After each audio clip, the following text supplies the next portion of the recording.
Welcome to Batman v Superman Dawn of Justice Crammed. This is the 2016 follow-up in the Zack Snyder DC Extended Universe that gives us a grim reimagining of the Dark Knight Returns graphic novel. Let's go. We're given a reminder that in Gotham City, a young Bruce Wayne watched his parents get murdered in an alley for the sake of Martha Wayne's pearls, and fleeing the funeral in his grief, discovers the bat-filled cave system under the family manor that led to his future identity. Well, in modern day, it turns out that Bruce was at ground zero in Metropolis back when Zod was reformatting the planet, and he personally experienced the cost of having Superman duke it out in the middle of the city, heading directly into danger on instinct to help his people. But the irreparable damage is done, and the cost is too high. Lois is still doing frontline journalism in the Sahara, interviewing warlords who for some reason have a private security firm that discover her replacement photographer, Jimmy Olsen, is a CIA spy with a tracking device which gets him killed. It's to allow a US drone strike pinpoint their location that Superman declines and handles personally in order to save Lois's life. Except that private security firm had also started killing the local militia and burning the bodies, getting one of the local women to give a false testament in the American Senate, saying that Superman was in fact just casually murdering everyone. And at the memorial to those lost in the fight over Metropolis, not everyone sees Superman as their savior, especially Bruce's former employee, who lost his legs in the attack. This threatens to stress Clark and Lois's undercover relationship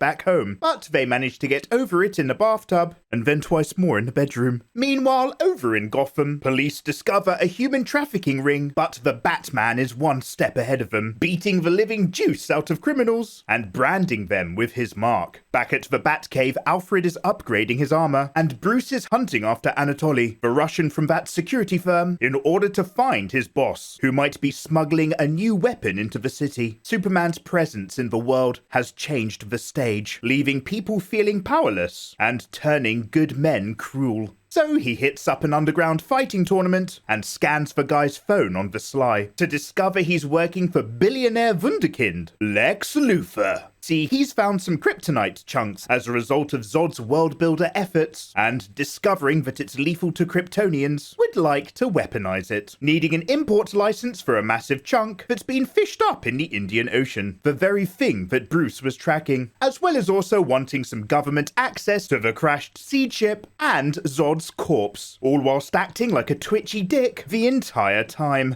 But Senator Finch knows a maniac when she sees one and blocks his efforts to import the kryptonite. Lex, for some reason, invites Clark Kent to report on his charity benefit opening, as well as Bruce Wayne as a guest, who wants to be there anyway so that he can hack into the LexCorp systems, spotting a stunning lady on the way. Luthor gives an erratic crazy person speech, but his main plan was to put Bruce in the same room as Clark, who can tell that he's Batman and overhear his secret conversations with Alfred. In fact, Clark thoroughly dislikes the repercussions of the Batman's increasingly cruel actions in Gotham. But before he can find out what's going on, there's a factory fire somewhere, and people that need help. You see, since Man of Steel, people have really started to get used to worshipping Superman as their god hero, and topic of hot debate. But instead of a colourful beacon of hope, he's taken on the role in a much more emo kind of way. Also, it looks like that mystery lady stole the LexCorp data before Bruce could retrieve it. So instead, Batman dreams of a post-apocalyptic Omega future where human renegades do their best to survive and scramble up some kryptonite, only to be undone by the horrendous otherworldly forces that bear Superman's mark as their evil god, who now kills people as a result of the death of Lois, straight on the back of a second vision, which appears to be of the Flash, trying to send a message back through time to warn him that Lois was the key all along. but he shakes it off and discovers from Anatoly's phone data that Lex is smuggling the kryptonite into the US anyway. Bruce is convinced that someone with the power of a god will inevitably abuse their position given enough time, and that a way to defeat them must be developed for the sake of humanity, while Lex, via Anatoly, is making sure that any criminals who bear Batman's mark are getting killed in prison, further antagonizing Clark's sense of true justice. Batman does a hard intercept for the kryptonite shipment in the Batmobile by slingshotting cars into each other and withstanding minigun fire to eviscerate bad guys in the chase, smashing like a tank through buildings, cars, boats, and missile fire, only to be stopped at the last minute by bouncing off of Superman, who's interrupting in order to give a cease and desist regarding his general nighttime activities, thinking that he's saving people from an unlawful cruelty, which rubs Batman the wrong way. And that mystery lady is Diana Prince, who's good at antiquities, but not so good at cracking the encryption on that LexCorp data she borrowed from Bruce, returning it instead and hoping that he'll help her find a photo that belongs to her among the data. So Lex gets his kryptonite, and is also gifted a custom wheelchair to the disgruntled victim who wants Superman to face the results of his actions, pleading his case to Senator Finch, who also wants Kal-El to come to court. So after a chat with his mum, he decides to attend and answer their questions. But during the opening speech, the senator realizes that Lex is ominously absent, but too late, as the lead-lined custom wheelchair explodes, killing everyone. Yet another setup to psychologically tarnish Superman's presence and free up Lex from that pesky Senate oversight. And while also being pushed by false information planted by Lex, this bombing tips Batman into raiding LexCorp and stealing the kryptonite off-screen in order to deal with the alien threat himself. He goes into some serious training and uses the ore to make custom anti-Superman weapons, as well as discovering that Lex had been keeping tabs on a number of unique individuals in that data, including the antiquities specialist he met earlier. So why did Lex want that C-chip access from earlier? Why, to use the Genesis chamber and Zod's corpse mixed with his own genetic DNA to break Kryptonian convention and create a super being of his own. Meanwhile, Lois has been doing her own investigating, following the trail of the custom bullets that Anatoly's men used on the villagers back in the Sahara, to discover, with a little help from the now Secretary of Defense, Swanwick,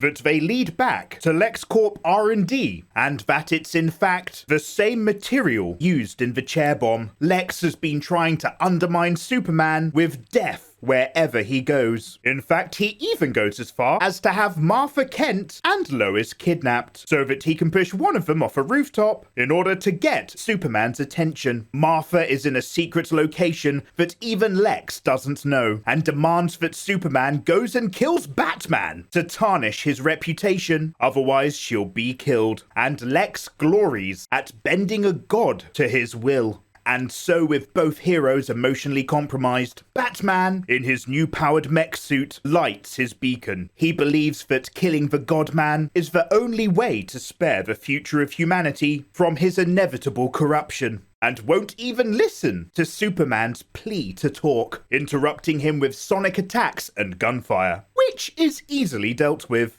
You see, there's quite a big gap between their power levels, and Superman is doing his best to keep it cool and have a conversation. But Batman fires a kryptonite gas grenade that levels the playing field as Superman breathes in the fumes, temporarily lowering the bar so that they can both punch over it. Kal-El takes a pounding through the abandoned structures until he works the gas out of his system and starts to get his mojo back, but not his intelligence, as Batman just hits him with another dose. And then, with a sink, he's in fact directing the flow of the fight down to the lower levels and smashing the reduced Kryptonian through marble pillars over to where he was keeping the kryptonite spear. And in the moment of the killing blow, Superman coughs out for one reason he had come here: to save Martha. This stops Bruce in his tracks. and Lois arrives just in time to confirm that Martha is also his mother's name as well, and Wayne finally starts to wake up to what's going on. The death of his own parents was the foundation that drove him to become the Bat, and he finally sees Superman as someone with a family of his own, and realizes that this whole thing is Lex Luthor's doing. Not to mention that his seed chip bio experiment is now drawing power from the rest of Metropolis, so Superman will head over there where he's needed, while Batman promises to save Martha for him. So, flying in the Batwing to her location over in the port, he proceeds to Batman the absolute shit out of everyone, with a little misdirection and grim, powerful blows, viscerally taking down the entire private military unit and playing hide the knife before blowing Anatoly's flame tank and covering Martha from the blast. Lex, however, is finished cooking and announces the birth of Doomsday, a horrifically strong super monster that's smashing up everybody and everything, wrecking the city with destructive energy waves. Having learned his lesson about collateral damage, Superman beats it straight up into space and away from innocent people. But rather unhelpfully, the President of the United States takes this as an opportunity to fire a nuclear missile at both of them, causing the beast to re-enter the atmosphere and land just off the bay, where it grows only more powerful from the nuclear energy, while Superman is near death, recovering slowly in the sun's radiation. Batman flies in to get its attention and lure it back to where that Kryptonian spear was. However, Doomsday is too dangerous to be toying with, and the Batwing goes down with the Dark Knight about to get roasted. But he's saved at the last moment by Wonder Woman. Diana Prince stands toe-to-toe with the monster after keeping an eye on the unfolding events until Superman rejoins the fight, and the two godlike figures do their best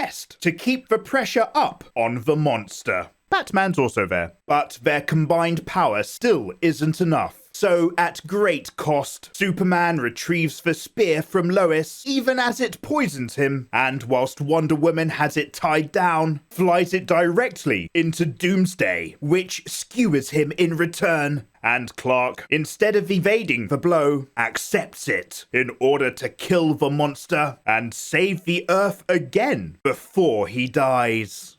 Oh my god.